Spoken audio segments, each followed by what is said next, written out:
G'day everybody, welcome back to the show. It's great to have it on a YouTube platform this time around. The apartment is set up, well, pretty much fully set up. I feel like I gotta put a couple more prints on the walls, get some plants, get some things to make it a little bit more homely. But outside of that, the development for the week has been strong. Anyway, it's good to have this on a video platform. It's good to have the second one rolling around. And last one's was a great success. I'm not a numbers guy, I'm not a metrics guy, which I don't think will shock many people. But when I looked at it, I thought that's pretty healthy. And it felt good to be able to get, I suppose, my opinions, my voice, my thoughts out there in a little bit more of an analytical way. And that's exactly what we're going to try and launch into here today. It was a massive year last year for Australian athletics, massive. I mean, 2024, it's hard to argue which one was probably bigger. I'm only reflecting on 2025, so I would have to really go back and weigh everything up. I mean, an Olympic year is an Olympic year for a reason. But there were some awesome moments in Australian athletics. I found this incredibly difficult. I'm a big believer, though, in this line of work that you should have opinions and you live and die by the sword. I think if you can avoid sitting on the fence as much as possible, that's a great thing. And my big learning for this year and in doing a lot of research on other broadcasters in the past months is that you have to have strong convictions and you have to have reasons why you have said strong convictions. So that's what we're doing here. Now, I haven't made a list for Australian athletics or picking apart parts of athletics since I think 2022 when I was working for News Corp. And I got tasked with the job to rank the top 100 athletes and moments in Australian athletics. And I went in so blind. And this was really at the infancy of my research of athletics. I'd been involved in athletics, but not to the level of doing actual deep research and maybe comparing results and comparing Olympics and world champs and world records and all the things that Australians have accumulated over time. I don't think it went great. And it caught me off because I was so rattled by making these decisions and people were emailing me, messaging me. It was my first time I was really copying real criticism for something I did, and it rattled my confidence a bit. So even in doing this the last little while, I've been treating it with trepidation because I'm a bit worried about people's opinions, but these are my opinions. The beautiful thing about rankings and the beautiful thing about analyzing moments is that they are subjective, that they are up to you, and I'm looking forward to people having an opinion on the things that I've ranked and where I've put them and why I've put them where I have.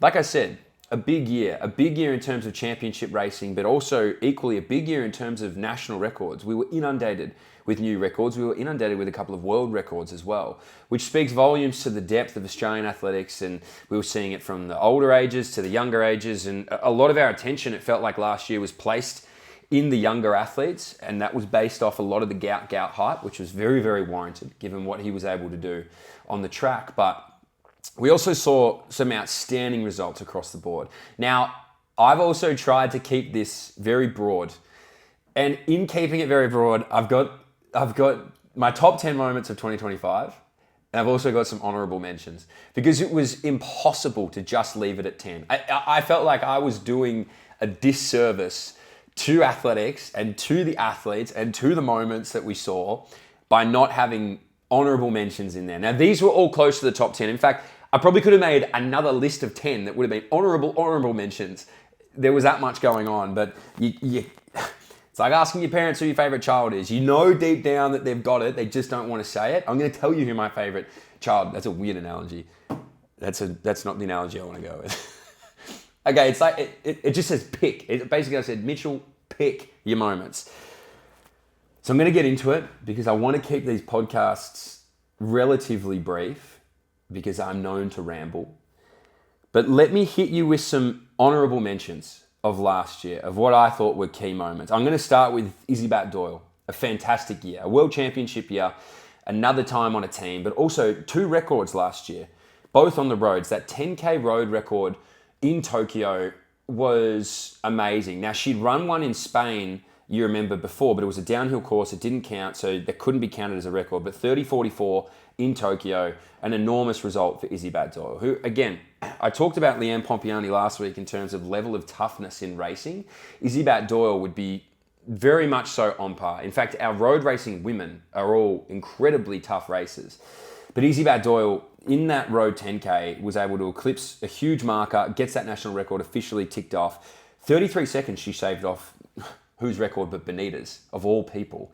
That in and of itself speaks volumes. And then prior to that, in the February, third in the half marathon in Japan, and shaved, what was it, 30, I've got it written down here, 31 seconds of Karen McCann's time to be the national record holder in that 67 marker. That is huge. What a huge way to start the year and a massive year for Izzy Bat-Doyle. So you get an honourable mention. Next honourable mention was Ed Trippus. I will live and die on the hill that Ed Trippus has the most comfortable running style in the world.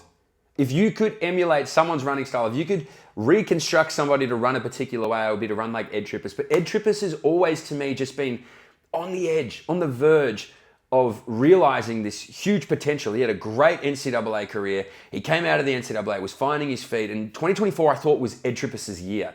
Then he suffers that big injury at Nationals, can't compete the way he wants to, gets to the closing stages of the qualifying last year, and then drops this 8:13.15, drags Buckingham, drags Clark into all-time times as well. But knocks off Sean Creighton's 32-year-old record, which I always knew Ed was capable of, but capability versus actual practice is two different things. So for him to knock that off was huge. Loved it for Ed. Georgia Harris. Now, Georgia Harris was the World Uni Games champion last year in the 100 meters. The blue ribbon event on the track, the 100 meters. World Uni Games, I understand.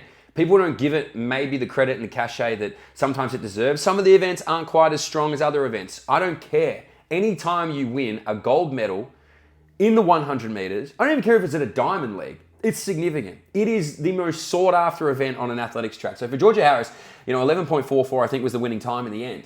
But to go into Germany and to take down a global gold, significant. I loved it. I remember watching it. I was in a break at the time. I remember seeing it pop on my phone. I was like, holy shit. Gold medal. Huge. Absolutely loved it. Tori Lewis. Another national record for Tori Lewis. Again, a strong season in the opening stages of 2025. Strong indoors. Came out. Won the nationals. Was massive. Has made that move overseas. But the way that she ran the heats to go 11.08 into a headwind as well set the tone for her in what I thought was a really successful championships. And I love the attitude of Tori Lewis, just by the way.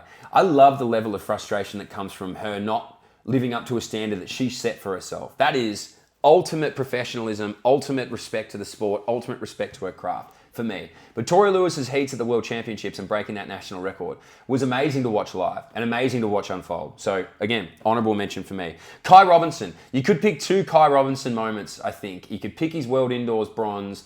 You could pick a couple of the records that he knocked off indoors as well from Craig Mottram. But for me, the fourth place in that 5,000 metre final at the Outdoor Champs in Tokyo it was, I don't know, I thought we were seeing another medal. I thought we were seeing another Helsinki Mottram. I thought that it was going to come through and be that type of race. And it almost was. And Kai just stuck fat in that race. He was there, he was present, he was kicking, he was everything you wanted him to be. I think a fourth place at the World Champs outdoor is a huge feat. Now this one, I loved this moment, right? And I think a lot of other people did too. Reese Holder's 400 metre heats in Tokyo, I thought was amazing. The way he got out of the blocks, the way he just burned this field. He had people nervous. He had past champions rattled at the way that he was running this 400 metres. Now he comes through in 44.54. I think it's the fastest time ever at a World Champs. Could be wrong. Darren could have run faster. But the way that he ran it, the style in which Reese attacks athletics, I loved it. I thought it was such a cool moment. And he's like, yeah, man, of course. And I liked his attitude after where he was like, I've got to train harder next year. Like he didn't really take a moment to appreciate what he'd done. He was like, got to be better. I like the way that Reese goes about things. World Relay mixed 4x400 silver medal. Yeah, okay, World Relays. There weren't the strongest teams maybe there. That's what people continue to say. But it's a silver medal at a World Championship. So I really, again, like Georgia Harris's and people talking about World Unis, I really don't care. It's a medal. It's a huge medal. The Ellie Beer dab at the end probably makes it more famous, I think, for me. I mean, I love Ellie Beer. She's one of the great personalities on the circuit, not just nationally, but internationally. I loved that medal. I thought it was significant. Pete Bowl 142.55 in Monaco. Again, another moment where we saw Pete run the nationals and he kind of cruised up to the line, had his celebration. Here we go. We love it in the 43s. But to come fourth in that race, which was an incredibly quick race, would have to be one of the fastest in history across the board. It was a moment where it felt like he was better not back, you know? It was like, oh, okay, this is vintage Pete Bowl. After all the shit he's been through, after everything that's happened, after getting to the highest of heights, the lowest of lows, bringing his way back. And again, a privilege of mine, I got to see it live. I thought that he was insane. Isaac Beecroft at the end of the year threw down one of the great performances you've seen. He shattered a world record by 42 seconds. 42 seconds. Right in December, the 10K road race walk. And just like a random night in Sydney. And even he was like, I did not expect this even remotely. 42 seconds. This is unlucky actually not to be in the top 10. To be completely honest with you, this was one that I struggled with not to put in the top 10 because of 42 seconds. He's a superstar. He was a world junior champion on the roads. Don't you forget. It was like if you've never seen it, a sprint finish in the race walk, and Isaac Beecroft took the piss out of the two next to him. Loved the interview as well with D. Will. Great moment. Last one for the honourable mentions. Matt Denny, 4th place at the World Champs. My goodness me. I've never seen a competition quite like that men's discus at the World Championships. Never in my lifetime. Thought that I was going to miss the event because they were going to surely have to come back on Monday and I was flying out. But the rain, the delays, the danger, I suppose, wholehearted effort to throw as hard as you can in a ring where it could have been easy to get a concussion, fracture something, break something, whatever it would be. Matt Denny's 4th in that competition where a lot of the best struggled. Now, we obviously saw some of the best win as well, but I just thought it was an incredible moment to witness. So there's my list of honourable mentions. These didn't make the top 10. Sue me. These are Mitchie's top 10 moments. I want everyone to tell me what their own top 10 moments are. I've ranked them. I haven't just sat there and gone, these are 10 cool moments. I'm talking 10 through 1, okay? I'm not a fence sitter. I'm going to hit you direct. So here we go. Number 10 for 2025, Jess Hull's 800-meter record. Now, I personally didn't anticipate Jess breaking the record. And everyone knows I'm probably team captain of the Hull fan club, right? I personally didn't see it coming. Off the back of having to run the 1,500 meters and medal there and the emotions and the energy that you put into doing something like that. Then you have the fall in the heats or the trip, whatever you want to call it, gets put through to those semis. And you're just thinking, there's got to be a certain level of emotional exhaustion going on here, right? And physical exhaustion from running 3.5 races, we'll call it. But to get out there and do what she did in the semis, it was like Dave Waddle. That's what I said at the time. It was like Dave Waddle. Just sit off the back, pick this field apart, go get it. 157.15. She holds the records now from 800 to 2K in Australia. She doesn't have the 3K record. She has a 3K indoor record. So nearly has them all the way through. To me, that was a huge moment. And to make that final, came 8th in the final, who cares at that point? You've made the final. There were conversations happening prior to the World Champs. Is Jess the right pick for this 800-meter team? Shut that up real quick. Gets another national record off the back of a huge performance already in Tokyo. My 10th favourite moment. Number 9. Cam Myers. Cam Myers set 2 under-20 world records last year, right? Indoor, outdoor. Prefontaine, outdoor. Want to make a mile, indoor. And the guys that he's knocking off on these lists aren't slouches. They're not. It's a world record. It's like Isaac Beecroft. It's a world record, but he's got 2 of them. He's got 2 of them. That's why I put him in the top 10. Not that I have to justify myself. But also in the mile, it is such a hotly contested event. Now, the way that he ran that Prefontaine mile to get the outdoor one was awesome. Stuck in the pack, was rolling fat. You can hear the commentator being like, and Cam Myers starts to launch himself down the track. I think that was Tim Clark commentating. You go, wow, this kid belongs. And the way that he ran Wanamaker and the lead up to that and to run 3:47, blow it out of the waters. To smithereens, the world record.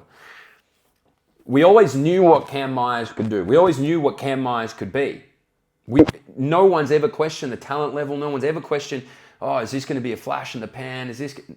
That doesn't happen. He was second at the World Juniors the year before. Don't forget, he's building off this momentum in 2025. Now, it ended up being a World Championship year for Cam, and he didn't run great in the heats. That is what it is. It's an objective view. He did not run great in the heats. He didn't get out of the heats. He would have loved to, but he didn't. It is what it is. You're not going to dominate every single race. But the 2 world records, that's significant. So Cam Myers, you go number 9. I'm back on Denny time. Ramona. Second furthest throw in history. is second in world rankings now, Matt Denny, in the discus, in a historic event, in an event that's been in athletics since the age of time. Matt Denny is now the second furthest thrower. Now again, Ramona, I understand there's wind. It is the perfect, apparently, wind tunnel for throwing. If you're going to throw anywhere in the world, if you surveyed throwers and they said, where do you want the World Championships to be this year? I would say 9 out of 10 people are saying, let me throw in Ramona, right? I don't give a rat's toss bag about that perspective. Denny threw the cleanest rounds that you've ever seen in discus history. He's thrown the second furthest throw. It would have been the world record if it wasn't for Alekna throwing over 75 meters. We're talking number 2 in the world. Seniors. Unbelievable. And for Denny, it's been a long build. He's done all these crazy things. That was a moment where you were watching on the 2 weeks in Ramona going like, oh, this guy, he's dialed in. He is humming at the moment. Historic, significant, number 8 for me. Number 8. I can give you an insight on what the rest are going to be. Now, this to me was a really cool moment. People are going to appreciate this. I think some people are going to have something to say. Mackenzie Little's bronze at the World Champs. To me, watching the year of Mackenzie Little was huge. Her second bronze medal at the World Champs. Mackenzie Little, if you had surveyed her year leading into the World Champs, if you had have picked it apart, gone like, where's Mackenzie Little going to finish at these World Champs? The conversation would have been, oh, she should be a finalist. Now, she had some good attempts coming into the World Champs. She had a good final in the Diamond League. And you went, okay, well, this could be significant. Comes out and nukes a 65-meter first throw in the qualifying, and you go, now, hold on. Is Mackenzie Little back? Is this what we're seeing? Is this the return of Mackenzie Little? Is this what we're witnessing right here, right now? I remember her coming off the track and talking to her, and she's like, yeah, that was a missile. I loved it. I was like, okay, here we go. We're on here for a medal. I remember talking to Sasha Rayner, one of the most beautiful people in the world, by the way, Sasha Rayner. I hope the baby is going well. And we were both like, oh, Mackenzie's back. This is sick. And then sure enough, in the final, he's holding on to a higher medal for a long time, comes through for a bronze with the 63-meter throw. And it was just like Mackenzie Little is flying back and forth from being a doctor. You could make the excuse that athletics is the secondary in her life and then comes out with another World Champs bronze medal. Unbelievable. Don't want to hear about it. Number 6, we're going into the sprints. Don't think I forgot about the sprints here, please, guys. Seriously. Lockie Kennedy breaks 10, becomes the second man in Australia to legally break 10 seconds. Lockie Kennedy is in here twice. So, goes to Nairobi, has this magical 60-meter year indoors, wins the Rowan wins the national championship, apologies. Does a double in Maury, does all these incredible things, and you're like, okay, now, think of Rowan realistically in the last 5+ years has been the guy where you've gone like, we're on watch for sub 10. That's it. It's just him. Now, Rowan comes out and wins national championships, and you're going, now we got a race on our hands. Is it going to be Gout? Is it going to be Lockie Kennedy? Is it going to be Rowe? Could it be Sultana? Could it be any of these guys, right? And then now you're in a conversation of going like, well, shit, we're in a race for the sub 10. And it was making national news. It's like, who's going to be sub 10? Who's going to join PJ as this legal sub 10 runner? Gout had broken 10 illegally. The wind was never Gout's favour in 2025, which was arguably the most frustrating part of 2025, but we'll get to that. But Lockie Kennedy rolls around the world, races Africa's fastest man in Nairobi, and runs a legal 9.98 and wins the race at that. Now, he's at altitude, all these bloody people around the world, for whatever reason in 2025, also thought it was a novelty to knock Australian sprinting. I thought it was massive. It's been a long time coming. And Lockie Kennedy won the race to be the next legal sub 10 second man. Significant race. And he's done it. It was a huge moment in the year. You're watching the race and you're going like, is he? Yes. Hannah England did a good job on the call. Lockie Kennedy, number 6, the second sub 10 man we've seen in Australia. Number 5, we're moving into big territory here. The top 5, my top 5 moments of 2025. I'm a big fan of this guy. So I'm understanding if there's an argument of bias or whatever. I don't care. Kurt getting his second World Champ bronze was awesome. His cleanest competition, he was clean until 590. Second attempted 95 and then missed the 6 meters, of course. But one of the best competition, I think statistically, the best pole vault competition ever. and Kurt walks away with a bronze. Now, the other thing about Kurt's bronze, and I said this at the time, was that the two events leading into it, he no-hided Lausanne, and he was all right in the Diamond League final. And you can walk away from that and you could psychologically get a little bit messed up from it, I would think. The final two events before a world major, and they're not great. But Kurt harnessed something in that stadium and walks away with a bronze medal. He's becoming one of the most decorated pole vaulters we've had in Australian history. The only thing that awaits Curtis now is the 6 metres. And I have full confidence that that 6 metres is going to be eclipsed. But to be in the stadium, again, I'd speak of this from a raw perspective of being so unbelievably fortunate to be on the ground talking to them post-event. But just to watch Curtis do that, and I think it was just such a deserved moment for Curtis at those World Champs, to get that moment to be amongst his peers. This is one of the closest group of guys you'll ever see as well. If you go look at all the sort of media that gets produced on the pole vault dudes, you would think they've all grown up together. They're that close. So Curtis's bronze medal to me was significant. It was a great accumulation of a great year. I loved it. Number 4, I told you this guy featured twice inside of my top 10. And there's a very good reason for that. Lockie Kennedy's World Indoor Silver Medal. Now, probably leading into this number 4, I've been saying there's some majors that don't get quite as much credit as other majors. I think World Indoors tends to be one of those in certain events. The 60 meters, now it was missing some heavy hitters, but the reason that I think this moment was so great, the reason I loved it was, first and foremost, when I watched it live, I could have sworn Lockie won. I swear to God he won. I was like, oh my God, this guy's the world champ. He's actually done it. He's gone and done it. And the reason it's significant is because prior to that, Lockie Kennedy was the fastest man in the world for the 60 meters, right? He ran that time outdoors and everyone's like, oh, well, he's run it outdoors. It's not a real time. These Aussie sprinters are getting favorable conditions. They're not that good. When they get to the world champs, they're going to get smoked, rah, rah, rah, rah. And then Lockie came out in those heats, dominated, came into the final, was one of the inside lanes, and just silver medaled. Again, thought it was gold, but caught that silver medal, caught his first world major medal, beat, still a very, very good field, and kind of cemented that, yeah, okay, he ran that original 60 meters outdoors. Make of that what you will, but he is a world indoor silver medalist, and made that legitimate push for Australian sprinting that Gout had already started to do, and then Lockie's name came up so much, and yeah, he kind of just crowned himself this beautiful moment of, hey guys, yeah, I ran that 60 meter time outdoors, but look at me now. What do you have to say?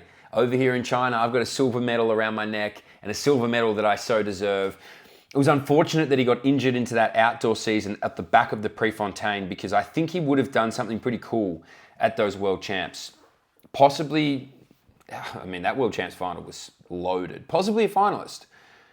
On his best day, a finalist, I think. And then, the saying, once you get in the finals, anything can happen. But yeah, Lockie's silver medal for mine at the World Indoors was very, very significant. Okay, top 3.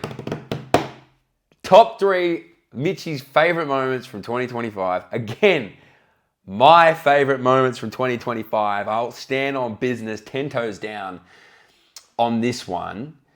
Number 3 for me was Jess's 1500. Now, yeah, I look at it partially through the scope of being a very big middle distance fan. I also look at it through the scope of being historic. It's the first time we've won a medal in the women's 1500 at the World Champs. You looked at Jess's Diamond League final, and it was run with such guts, such gusto, such a emphatic pace, and into the final 100 meters, you were like, oh my God, she's going to be the Diamond League champ. Like, she's going to crown herself the Diamond League champ. And in the back of your mind, you're also thinking, opens a slot for another Australian possibly in that 1500. And then with 1 meter to go, gets done on the line, and you're like, just ran out of speed, just ran out of the wheels. What a year Jess is having though. I can't wait for the World Championships. And faith is faith. And obviously I always go like, yeah, Jess has a chance to win, and faith does her thing, and whatever. And Jess is steaming down this final 100 meters. And again, that slight level of anxiety kicks in where you're thinking like, oh no, like it can't be twice. It can't happen twice at the last 50 meters. She's put everything into it and it's just going to peter out, and then eventually holds on for that bronze medal. The celebration, the moment, the significance, the history, you could put a range of different spins on why that moment was significant, but it's also just the fact that just now, you go from prior to Paris, or go even further back, that 1500 meters in Paris before the Olympics, where she hung on to faith around 350, you went, okay, this is major. Fourth fastest time in human history. What a run, what a breakthrough, my God. Monaco breaks the world record for the 2K. And you go, okay, no longer feels like you're the hunting. You're probably going to be hunted. And then that expectation sets in. And then you go to the Olympics and you get a silver medal. And then you're moving from there and you get another medal at the start of the year. And then you go to these world champs and you get another medal. And it's just this accumulation. I think to make a quick shift, it felt like, from being the hunting to the hunted, and still embrace and still medal. Loved watching it live. Loved having the opportunity to interview.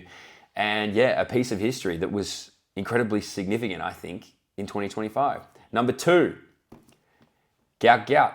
Not just Gout Gout.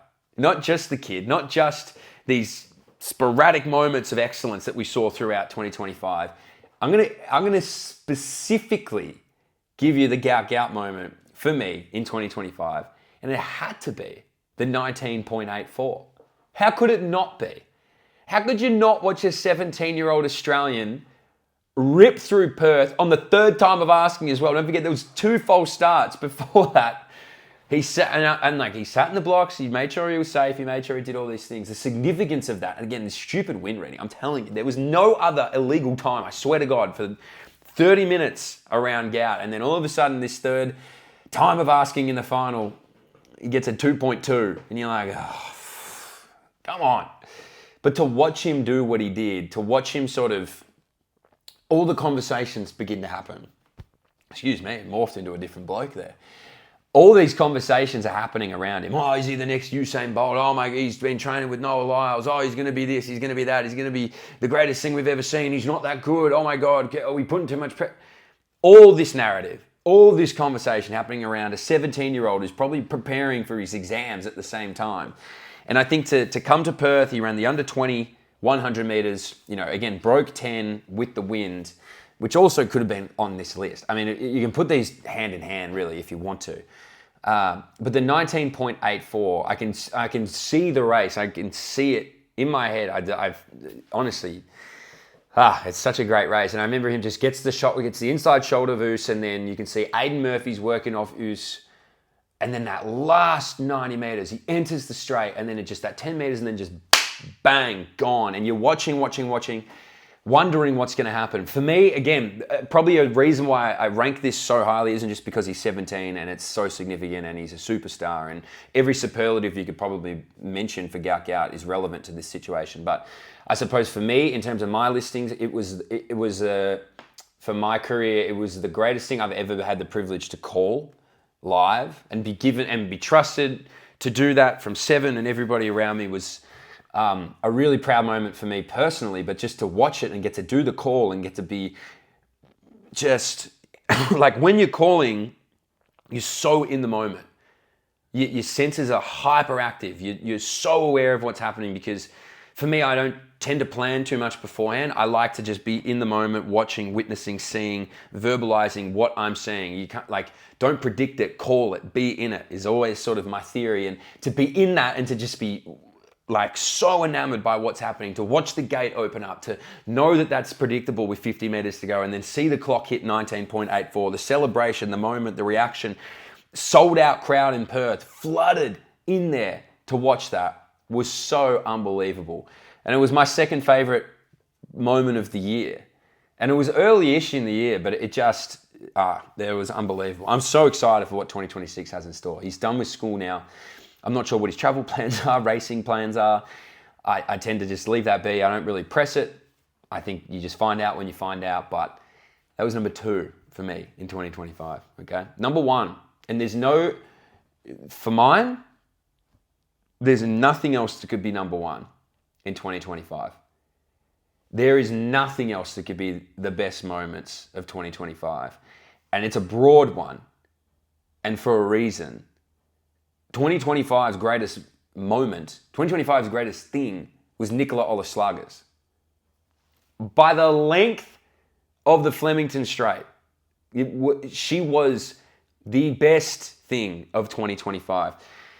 13 times jumping, I've written it down. 13 times jumping, 10 times winner, indoor gold, outdoor gold, Australian record, Oceania record, Diamond League winner, field event female athlete of the year. The only other person to win that award other than Sally in terms of athlete of the year.